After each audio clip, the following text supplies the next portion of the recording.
Hello students, class 9 आज हमारा बेटा एसएसटी में ना सिविक्स में चैप्टर 4 चल रहा है, संस्थाओं का कामकाज। हम इस चैप्टर की ऑलरेडी है ना इसके 3 पार्ट्स ऑलरेडी पहले बना चुके हैं। आप उन वीडियो को ध्यानपूर्वक देखिएगा और सुनिएगा। आज हमारा जो टॉपिक है प्रधानमंत्री और मंत्री परिषद है ना, इसके बारे में इसमें आपको बताया जाएगा कि इस देश में प्रधानमंत्री सबसे महत्वपूर्ण राजनीतिक संस्था है। फिर भी प्रधानमंत्री के लिए कोई प्रत्यक्ष चुनाव नहीं होता है। वो कहते हैं कि हमारे जो देश में क्या होता है, नॉर्मली देखा है कि है ना 2 व्यक्ति होते हैं, एक राष्ट्रपति और एक प्रधानमंत्री। और सबसे महत्वपूर्ण जो होते हैं, मेन जो डिसीजन लिए जाते हैं वो किनके द्वारा लिए जाते हैं, प्रधानमंत्री के द्वारा लिए जाते हैं और उसे क्या कहते हैं, राजनीतिक संस्था कहा जाता है। लेकिन जब प्रधानमंत्री का जो चुनाव होता है वो प्रत्यक्ष रूप से नहीं होता है। राष्ट्रपति प्रधानमंत्री को नियुक्त करता है। अगर आपसे पूछा जाए भाई प्रधानमंत्री की नियुक्ति कौन करता है, तो राष्ट्रपति के द्वारा की जाती है। लेकिन राष्ट्रपति अपनी मर्जी से किसी को भी प्रधानमंत्री नियुक्त नहीं कर सकते हैं। राष्ट्रपति लोकसभा में बहुमत वाली पार्टी या पार्टियों के गठबंधन के नेता को ही प्रधानमंत्री नियुक्त करते हैं। क्या देखो, उन्होंने बताया है कि प्रधानमंत्री की नियुक्ति किनके द्वारा की जाती है, राष्ट्रपति के द्वारा। लेकिन राष्ट्रपति अपनी इच्छा से उनकी नियुक्ति नहीं कर सकते हैं भाई। या तो क्या करेंगे कि भाई लोकसभा में बहुमत पार्टी है, बहुमत जिस भी पार्टी को बहुमत ज़्यादा मिलेगा उस पार्टी के व्यक्ति को नियुक्त किया जाएगा, या गठबंधन के नेता को ही प्रधानमंत्री नियुक्त किया जाएगा। अगर किसी एक पार्टी या गठबंधन को बहुमत हासिल नहीं होता है तो राष्ट्रपति उसी व्यक्ति को प्रधानमंत्री के रूप में नियुक्त करता है जिसे सदन में बहुमत हासिल होने की संभावना होती है। पहली कंडीशन, जिस पार्टी को बहुमत मिला हो। अगर सपोज किसी पार्टी को बहुमत नहीं मिला है तो फिर वो क्या करते हैं कि सदन में बहुमत हासिल होने की संभावना होती है, उस व्यक्ति को प्रधानमंत्री के पद पर नियुक्त कर देते हैं। प्रधानमंत्री का कार्यकाल तय नहीं होता है। वो कहते हैं कि प्रधानमंत्री का जो कार्यकाल होता है वो तय नहीं होता है। प्रधानमंत्री का कार्यकाल तब तक अपने पद पर मतलब प्रधानमंत्री अपने पद पर तब तक बने रह सकते हैं जब तक वह पार्टी या गठबंधन का नेता रहे। जब तक उनकी पार्टी के लोगों का उनको समर्थन रहेगा तब तक वो है ना अपने पद पर बने रहेंगे। प्रधानमंत्री को नियुक्त करने के बाद राष्ट्रपति प्रधानमंत्री की सलाह पर दूसरे मंत्रियों को नियुक्त करते हैं। वो कहते हैं पहले तो भाई जैसे किसी भी पार्टी को जिसको बहुमत ज़्यादा मिला है उस पार्टी के व्यक्ति को नियुक्त किया जाता है। फिर उसके बाद क्या होता है कि प्रधानमंत्री की सलाह से ही दूसरे मंत्रियों को उनके पदों पर नियुक्त किया जाता है। मंत्री अमूमन उसी पार्टी या गठबंधन के होते हैं। बस सीधी बात है, जिस भी पार्टी को बहुमत हासिल हुआ है या गठबंधन से है ना, वो दोनों पार्टी है ना सत्ता में आई हो, उन्हीं लोगों को वहाँ पर क्या होगा, मंत्री पद पर नियुक्त किया जाएगा। जिसे लोकसभा में बहुमत हासिल हो, है ना, सीधी बात है, जिस व्यक्ति को लोकसभा में क्या होगा, बहुमत हासिल होगा, उसी को मंत्री पद पर नियुक्त किया जाएगा। प्रधानमंत्री मंत्रियों के चयन के लिए स्वतंत्र होते हैं। जो प्रधानमंत्री होते हैं वो मंत्रियों के है ना, मंत्रियों को उनके पद देने के लिए क्या होते हैं, स्वतंत्र होते हैं, कि वो किसी के भी अंडर में प्रेशराइज नहीं होते हैं, बशर्ते वे संसद के सदस्य हो। प्रधानमंत्री जिसको भी मंत्री बनाएगा, बस एक कंडीशन है कि वो किसके संसद के सदस्य होने चाहिए। कभी कभी ऐसे व्यक्ति को भी मंत्री बनाया जा सकता है जो संसद का सदस्य नहीं होता है, लेकिन उस व्यक्ति का मंत्री बनने के 6 महीने के अंदर क्या करना होगा सर, या तो संसद है ना, संसद के दोनों सदनों में से किसी एक का सदस्य चुना जाना जरूरी है। वो कहते हैं वैसे तो मंत्री का पद उसी व्यक्ति को जाता है जो संसद का सदस्य होता है, लेकिन कभी कभी ऐसे व्यक्ति को भी है ना मंत्री के पद पर नियुक्त किया जा सकता है ना, जो दोनों सदनों का सदस्य ना हो। तो उसके लिए क्या कंडीशन होती है कि 6 महीने के अंदर अंदर उसे दोनों सदनों में से किसी एक का सदस्य चुना जाना चाहिए। फिर मंत्री परिषद उस निकाय का सरकारी नाम है जिसमें सारे मंत्री होते हैं। इसमें अमूमन विभिन्न स्तरों के 60 से 80 मंत्री होते हैं। भाई वो क्या कह रहे हैं, मंत्री परिषद क्या है, मंत्री परिषद उस निकाय का नाम है जिसमें क्या होते हैं, सारे मंत्री होते हैं। इसमें अमूमन विभिन्न स्तरों के 60 से 80 मंत्री होते हैं। फिर आ रहा है आपका कैबिनेट मंत्री। कैबिनेट मंत्री मतलब अमूमन सत्ताधारी पार्टी या गठबंधन की पार्टियों के वरिष्ठ नेता होते हैं। ये प्रमुख मंत्रालयों के प्रभारी होते हैं। कैबिनेट मंत्री परिषद के नाम पर फैसले करने के लिए बैठक करते हैं। इस तरह कैबिनेट मंत्री परिषद का शीर्ष समूह होता है। इसमें करीब कितने मंत्री होते हैं, 25 मंत्री होते हैं। हमें मतलब इसमें बताया गया है कि भी जैसे हम बात कर रहे थे कि भाई कैबिनेट मंत्री कौन होते हैं, कि भाई सत्ताधारी पार्टी या गठबंधन पार्टी कौन होते हैं, जो वरिष्ठ नेता होते हैं, है ना, वो होते हैं। और वो क्या करते हैं, प्रमुख मंत्रालयों के प्रभारी होते हैं। कैबिनेट मंत्री मंत्रिपरिषद के नाम पर क्या करते हैं, भाई मंत्रिपरिषद के नाम पर वो, है ना, फैसले लेने के लिए क्या करते हैं, बैठक करते हैं। इस तरह कैबिनेट मंत्री परिषद का शीर्ष समूह होता है। इसमें करीब कितने होते हैं, 25 मंत्री होते हैं। फिर सेकंड पॉइंट है हमारा स्वतंत्र प्रभार वाले राज्य मंत्री। अमूमन छोटे मंत्रियों के प्रभारी होते हैं। भाई ये कौन से होते हैं, छोटे मंत्रियों के प्रभारी होते हैं। वे विशेष रूप से आमंत्रित किए जाने पर ही कैबिनेट की बैठकों में भाग लेते हैं। भाई क्या कहते हैं कि भाई जब भी कैबिनेट वगैरह में क्या होती है, बैठक वगैरह होती है ना, तभी उन लोगों को उसके लिए क्या कहता है, इन्विटेशन दिया जाता है, इन्वाइट किया जाता है, तभी वो वहाँ पर बैठक में शामिल हो सकते हैं। राज्य मंत्री अपने विभाग के कैबिनेट मंत्रियों से जुड़े होते हैं और उनकी सहायता करते हैं। जो राज्य मंत्री होते हैं वो अपने कैबिनेट के मंत्रियों के क्या होते हैं, जुड़े होते हैं और उनकी क्या करते हैं, वे सहायता करते हैं। क्योंकि सारे मंत्रियों के लिए नियमित रूप से मिलकर एक बात पर चर्चा करना व्यवहारिक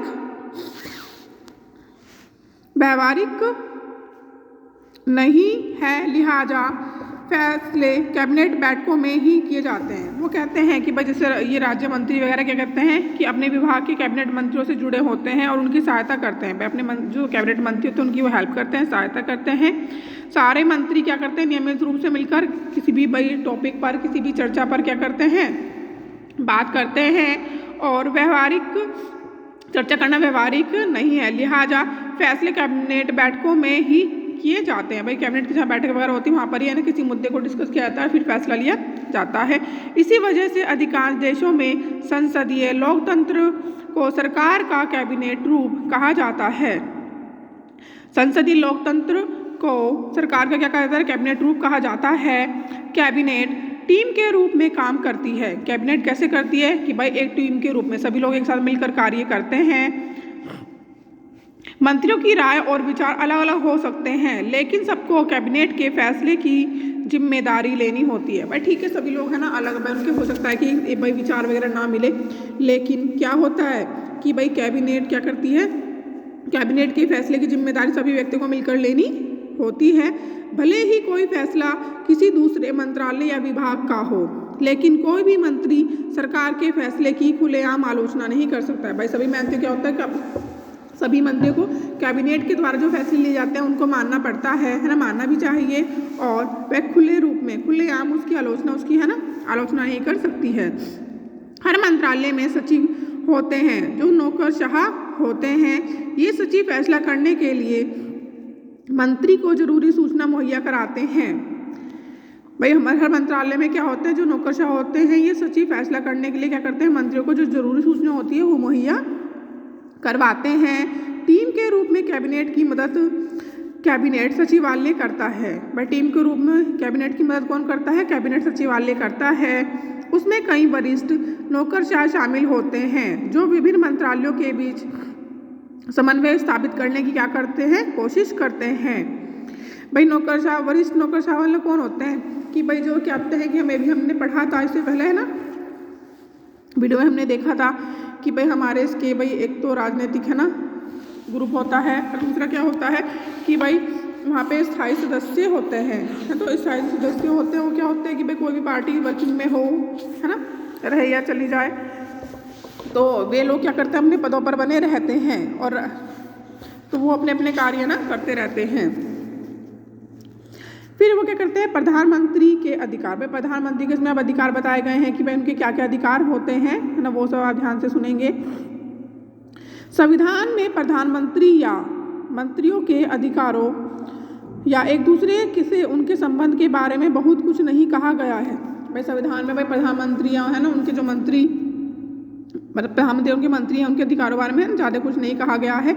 लेकिन सरकार के प्रमुख के नाते प्रधानमंत्री के व्यापक अधिकार होते हैं। भाई मेन मुख्य होता है तो उनके क्या होते हैं, व्यापक अधिकार होते हैं। वह कैबिनेट की बैठकों की क्या करते हैं, अध्यक्षता करते हैं। वह विभिन्न विभागों के कार्य का क्या करते हैं, समन्वय करते हैं। विभागों के विवाद के मामले में उसका निर्णय अंतिम होता है। भाई किसी भी भाई सपोज को किसी भी मुद्दे को लेकर है ना भाई उनके विभाग में बातें हो रही हैं और वहाँ पर क्या होता है कि भाई आपस में भाई दो ग्रुपों के बीच में क्या है कि भाई कोई विवाद हो रहा है ना, उनकी भाई एक राय नहीं हो पा रही है, तो फाइनली लास्ट में जो डिसीजन किसके द्वारा लिया जाता है, प्रधानमंत्री के द्वारा लिया जाता है। वह विभिन्न विभागों की सामान्य निगरानी करता है। सारे मंत्री उसी के नेतृत्व में काम करते हैं। भाई प्रधानमंत्री क्या करते हैं, जितने भी विभाग वगैरह होते हैं उन पर क्या करते हैं, ध्यान देते हैं, निगरानी रखते हैं, और जितने भी वो क्या करते हैं उनके नीचे उनके सबॉर्डिनेट होते हैं उन मंत्रियों को वो क्या करते हैं, उनके पोस्ट के अकॉर्डिंग उनके काम उन्हें वितरित कर देते हैं, उन्हें डिस्ट्रीब्यूट वहाँ पर उन्हें वर्क उन्हें बता दिए जाते हैं और उन्हें वो क्या करते रहते हैं, गाइड करते रहते हैं। प्रधानमंत्री मंत्रियों को काम का क्या करते हैं, वितरण करते हैं और पुनः वितरण करता है। उसे किसी मंत्री को बर्खास्त करने का भी अधिकार होता है। प्रधानमंत्री क्या करते हैं भाई, उनको है ना हर व्यक्ति भाई जो उनके ग्रुप के लोग होते हैं उनको उनके पदों पर नियुक्त कर देते हैं। फिर उसके बाद क्या करते हैं कि भाई उन्हें उनके काम सौंप देते हैं और उन कामों पर क्या करते हैं, वो ध्यान रखते हैं कि वे व्यक्ति अपने कार्य को सही से कर रहे हैं या नहीं कर रहे हैं, है ना, वो इस चीज़ का बड़ा ध्यान रखते हैं। और किसी भी व्यक्ति को उसके पद से हटाने का उनके पास क्या होता है, अधिकार होता है। जब प्रधानमंत्री अपना पद छोड़ता है तो पूरा मंत्रिमंडल क्या करता है, इस्तीफा दे देता है। इस तरह अगर भारत में कैबिनेट सबसे अधिक प्रभावशाली संस्था है तो कैबिनेट के भीतर सबसे प्रभावशाली जो व्यक्ति होता है वो कौन होता है, प्रधानमंत्री होते हैं। दुनिया के सभी संसदीय लोकतंत्र में प्रधानमंत्री के अधिकार हाल के दशकों में इतने बढ़ गए हैं कि संसदीय लोकतंत्र को कभी कभी सरकार का प्रधानमंत्रीय रूप भी कहा जाने लगा है। वो कहते हैं कि हम हाल ही के रिसेंट अभी के टाइम पीरियड की बात करें तो पहले की अपेक्षा प्रधानमंत्री के अधिकार क्या हो गए हैं, बढ़ गए हैं और उनको सरकार का प्रधानमंत्रीय रूप भी कहा जाता है। राजनीति में राजनीतिक दलों पार्टियों की भूमिका बढ़ने के साथ ही प्रधानमंत्री पार्टी के जरिए कैबिनेट और संसद को नियंत्रित करते हैं। मतलब क्या करते हैं कि भाई क्या कहते हैं, राजनीतिक दलों में क्या कहते हैं, पार्टी को भी भूमिका बढ़ने के साथ ही क्या होगा, प्रधानमंत्री क्या करते हैं, पार्टी के जरिए कैबिनेट और संसद दोनों को नियंत्रित करते हैं। मीडिया राजनीतिक और चुनाव को पार्टियों के वरिष्ठ नेताओं के बीच प्रतिस्पर्धा के रूप में पेश करके इस रुझान में अपना योगदान करती है। भाई मीडिया क्या करती है, मीडिया क्या करती है, जो राजनीति है और चुनाव की जो पार्टियों के जो वरिष्ठ नेता उनके बीच में क्या करते हैं, प्रतिस्पर्धा यानी कि कॉम्पिटिशन क्रिएट करती है ना, और क्या करती है कि उस प्रतिस्पर्धा के रूप में पेश करती है कि आपस में अपने कॉम्पिटिशन शो करती है और इस रुझान में अपना क्या करती है, योगदान करती है। भारत में भी हमने प्रधानमंत्री के पास ही सारे अधिकार सीमित करने की प्रवृत्ति देखी है। वो कहते हैं कि हमने मोस्टली जो भारत में हम क्या देखते हैं कि हमारे यहाँ मोस्टली जो अधिकार होते हैं वो किसके पास होते हैं, प्रधानमंत्री के पास होते हैं। भारत के पहले प्रधानमंत्री जवाहरलाल नेहरू ने ढेर सारे अधिकारों का इस्तेमाल किया क्योंकि उनका जनता पर बहुत अधिक क्या था, प्रभाव था कि भाई जनता उनको बहुत मानती थी, उनका एक इम्पैक्ट था उनके ऊपर। इंदिरा गांधी भी कैबिनेट के अपने सहयोगियों की तुलना में बहुत ज़्यादा प्रभावशाली थी। जाहिर है कि किसी प्रधानमंत्री का अधिकार उस पद पर बैठे व्यक्ति के व्यक्तित्व पर निर्भर करता है। वो कहते हैं कि भाई ठीक है, जो प्रधानमंत्री के हमारे मोस्टली जो प्रधानमंत्री होते हैं अधिकतर अधिकार उन्हीं के पास होते हैं, साथ साथ उसमें ये भी होता है कि भाई उस पद पर कौन व्यक्ति बैठा है और लोगों पर उनका कैसा प्रभाव है, यह चीज़ भी है निश्चित करती है। लेकिन हाल के वर्षों में भारत में गठबंधन की राजनीति के उभार से प्रधानमंत्री के अधिकार कुछ हद तक सीमित हुए हैं। कि भाई जैसे कहते हैं कि अगर हम रिसेंटली कुछ टाइम पीरियड की बात करें कि जब हमारे गठबंधन की राजनीति क्या होती है बेटा, गठबंधन माने कि दो अलग अलग पार्टियां हैं और इलेक्शन में उन्हें लग रहा है कि भाई वो नहीं जीत पाएंगी तो आपस में दो पार्टियां मिलकर क्या होती है, मर्ज हो जाती हैं। वो कहती हैं कि सपोज एक एरिया में 80 सीटें हैं तो कहते हैं कि 40 सीटें मतलब इस एरिया की 40 सीटों पे आप इलेक्शन लड़ेंगे, इधर के पे 40 पे हम करेंगे। और ठीक है ना, आप अपने जो समर्थक हैं आप उनको कहेंगे कि भाई हम आपकी पार्टी की तरफ से ना हमारी गठबंधन वाली गवर्नमेंट है, हम सब एक साथ मिलकर एक जगह से इलेक्शन कर रहे हैं, तो है ना इस सब चीज़ों के बारे में आप उन लोगों को कहेंगे कि वो हम लोगों को ही क्या करें, वोटिंग करेंगे।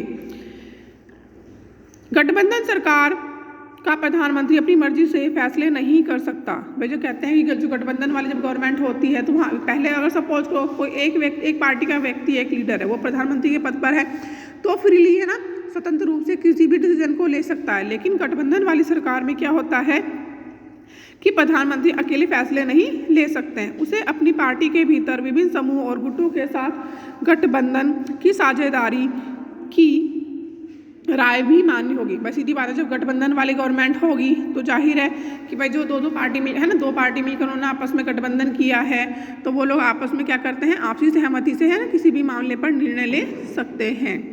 इसके अलावा उसे गठबंधन के साझेदारों और दूसरी पार्टियों के विचारों और स्थितियों को भी देखना होगा। आखिर उन्हीं के समर्थन के आधार पर सरकार टिकी होती है कि अगर उनमें आपस में क्या होगा, आपसी सामंजस्य है ना अच्छा रहेगा तो ही लंबे समय तक उनकी क्या होगा, गवर्नमेंट चल पाएगी, अदरवाइज नहीं लंबे समय तक वो सर्वाइव कर सकते हैं। फिर हमारा नेक्स्ट पॉइंट है राष्ट्रपति। अभी यहाँ पर हमें ना जैसे पिक्चर में शो किया गया है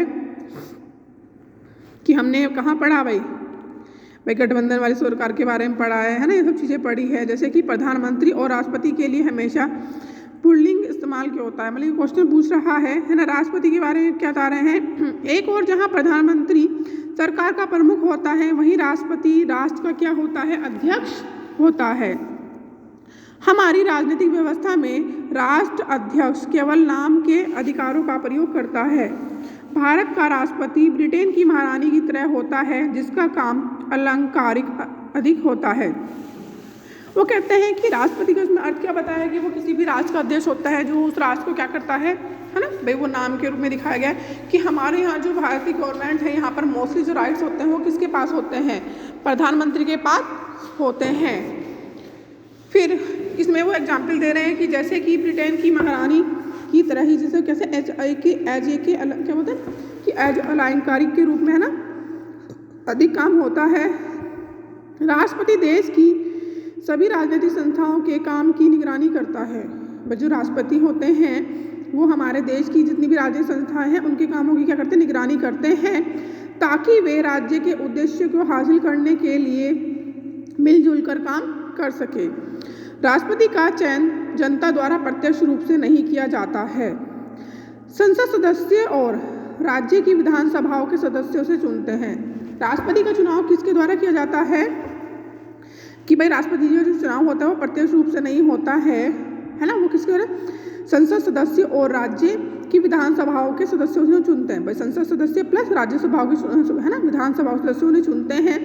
राष्ट्रपति पद के प्रत्याशी को चुनाव जीतने के लिए बहुमत हासिल करना होता है। इससे यह भी तय हो जाता है कि राष्ट्रपति पूरे राष्ट्र का क्या करते हैं, प्रतिनिधित्व करते हैं। लेकिन राष्ट्रपति उस तरह से प्रत्यक्ष जनादेश का दावा नहीं कर सकते हैं जिस तरह से प्रधानमंत्री करते हैं। इससे यह तय हो जाता है कि राष्ट्रपति कहने मात्र के लिए कार्यपालक की भूमिका निभाते हैं। राष्ट्रपति के अधिकारों के मामले में भी यही बात लागू होती है। अगर आप संविधान को सरसरी तौर पर पढ़ें तो यह सोचेंगे कि ऐसा कुछ नहीं है जो राष्ट्रपति न कर सके। सारी सरकारी गतिविधियां राष्ट्रपति के नाम पर ही होती है। जितनी भी हमारी है ना सरकारी गतिविधियां वगैरह होती हैं वो राष्ट्रपति के नाम पर ही होती है। सारे कानून और सरकार के प्रमुख नीतिगत फैसले उसी के नाम से जारी होते हैं। सारी प्रमुख नियुक्तियां राष्ट्रपति के नाम पर ही होती है। वह भारत के मुख्य न्यायाधीश, सर्वोच्च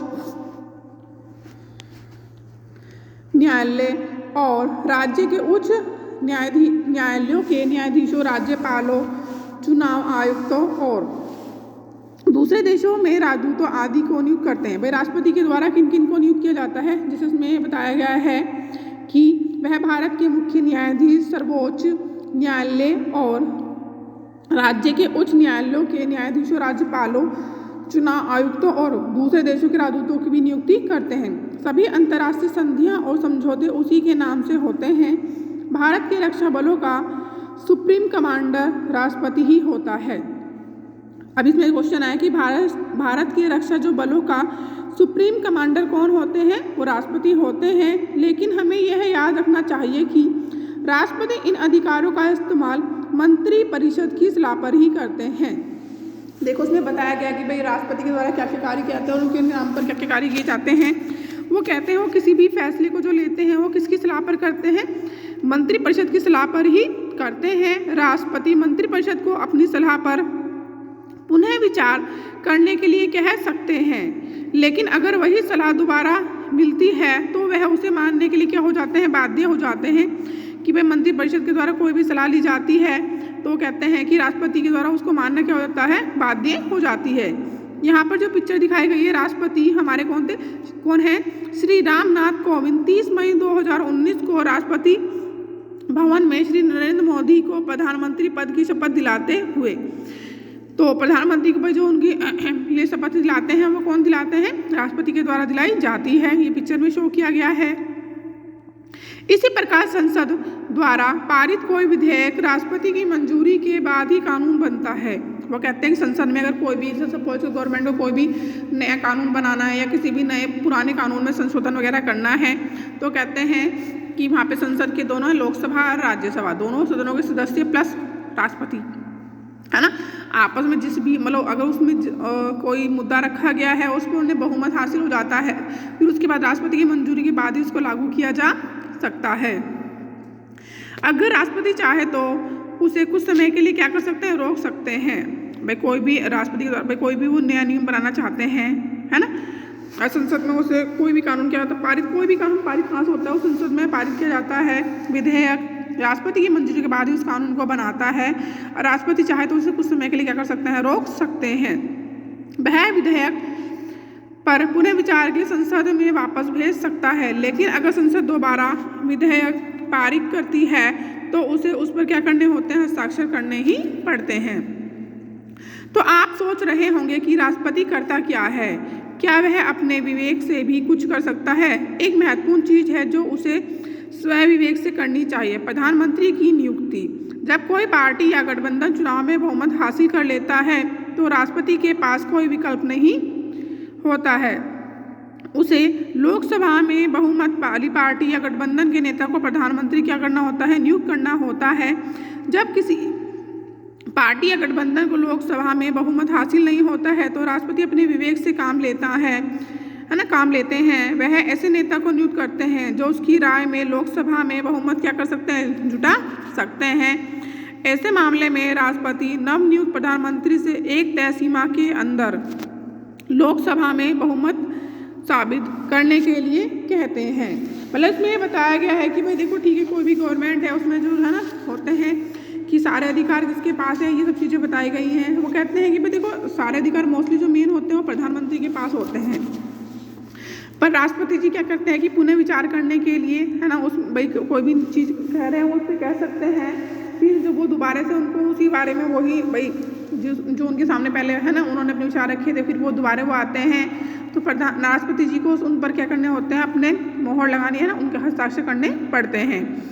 पर कहते हैं कि जब प्रधानमंत्री जी कहते हैं कि राष्ट्रपति के द्वारा प्रधानमंत्री की है ना नियुक्ति की जाती है, वो कहते हैं कि वो यह डिसीजन बहुत सोच समझ कर है ना उनके द्वारा लिया जाता है कि सपोज करो किसी भी पार्टी में है ना कि व्यक्ति को बहुमत हासिल नहीं है, ना गठबंधन है, तो उस समय पर वो ऐसे व्यक्ति को प्रधानमंत्री के पद पर नियुक्त कर सकते हैं जिसको बहुमत नहीं हासिल है, लेकिन उसे एक टाइम सीमा दी जाती है कि इस टाइम सीमा में आपको क्या करना है कि अपना क्या करना है, अपनी पार्टी के लोग मतलब लोकसभा के सदस्यों से क्या कर सकें कि उसे अपनी भाई फेवर में ले सके, है ना, वो क्या करें एक तय सीमा के अंदर वो बहुमत हासिल कर ले और अपनी गवर्नमेंट बना ले, यह कार्य उनका होता है।